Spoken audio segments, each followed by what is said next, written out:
Okay, we are looking at a replay from Rogue Spear on the ladder. He's playing Terran, and okay, the main thing we want to look at the start of the game is the SCV production. So we'll bring up the tab. Just speed that up and to see where he's producing workers and if there's any bumps. He's putting down his barracks now. And pretty much a constant flow of SCVs here. Ooh, little bump when he's putting down his second barracks with the gas. And a few more bumps going in. The thing to do is the constant SCV production is going to keep the money low at the start and also give you a better return later on in the game.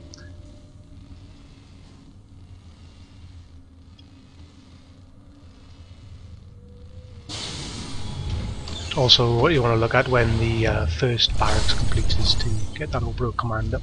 The hotkey for that is B. So there's a few SCVs idle.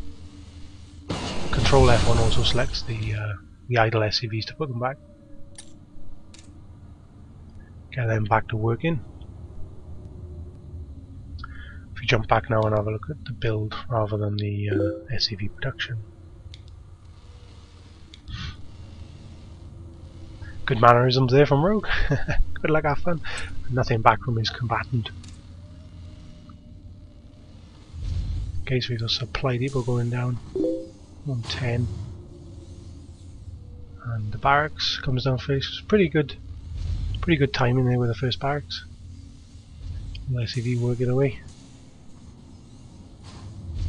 Maybe the second barracks was added a tad early, as it has halted the SCV production there.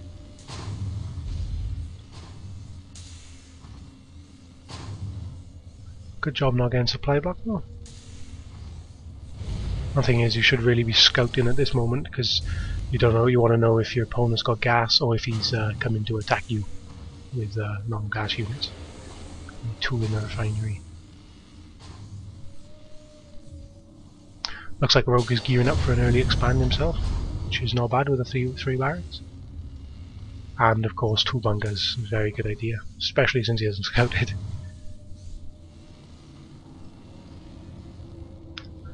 Pretty good production on the Marines, but the Zelnaga towers are key in knowing what is coming thrown at you.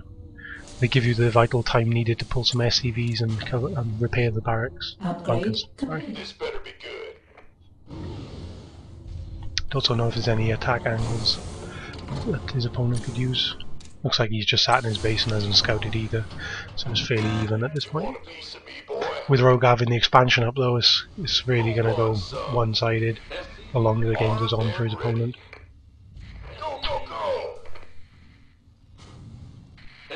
Add-on complete. Getting the stim upgrade and +1 attack. Queuing the upgrades are not a good idea as complete. Waste of money until the first one completes. Upgrade. Gateway coming through. Again, there's no reason why Rogue at this point shouldn't have a Marine at each Zelnaga tower. And at least know, well, he now knows where the opponent is. Research complete. Armed and ready. Supply depots. Gateway coming. Research. SCV ready. Go, go, go. His opponent has a lot of defense around the coast of his base. It's not really going to matter as Rogue Spear is now approaching almost double the supply. These tanks maybe a position up to the top a little bit. As you can see, when you select them, the arc, you could cover the right and the front with these 2 tanks.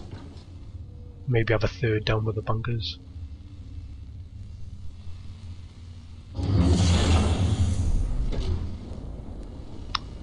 Moving up to take an uncontested third base. Again, Zelnaga towers will help you in seeing if this is actual safe move or if the opponent can run up and give a quick snipe.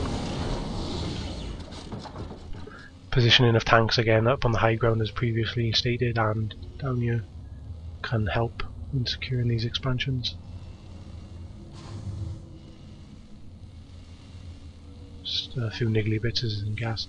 There's a lot of supply depots spread out in the base.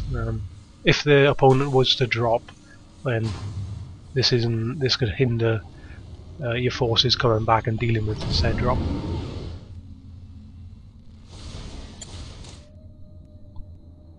Mineral field completed. Upgrade complete. Mineral field depleted. I think Rogue is in a position at the moment where he could just take his entire army and march across the map and win. But due to scouting, I don't think he's aware that he can do that. Same on his opponent, where he needed to really put some pressure on him instead of letting Rogue build up the expansions, because now he really has a huge death ball and he's just going to move across and squash his opponent. Setting up good tank arcs is usually vital against TVT, as the guy who has the best position usually wins, but yeah, he's just marching up and he'll just crush through everything up here. A good thing to do also is to leapfrog your tanks. By this is like always keep 2 siege at the back and then move the following in the positions and spread them out. As their enemies' tanks will also do splash damage. Spreading out everything is quite vital in TVT. But if you've just got more shit than him, you're just gonna walk over the top. Battle cruisers are amazing units, but against 50 marines, even with another 50 at the back there, it's just demolishing through. So the key things really I would take from this game is control of the Zelnaga towers and having an SCV on patrol around the map, or maybe a marine, or both, just going around making sure there's no hidden bases and to find out what your opponent's up to. Here's an example there, unsiege all of the tanks. In this case it doesn't matter because there's just an overwhelming force, 180 to supply 8 to 24, but putting the tanks up against the cliffs, or just keeping a few sieges in the background, making sure you can't get flanked by the opponent, is really good. Still macroing a bit in the back of his base where the marines are coming out as well, but now with his money being so high, 6k minerals, he can just expand everywhere. And again, control F1 for those idle SCVs and get them doing something. While you're actually playing the game, there'll be a little icon in the bottom left giving you the information that there's idle SCVs present.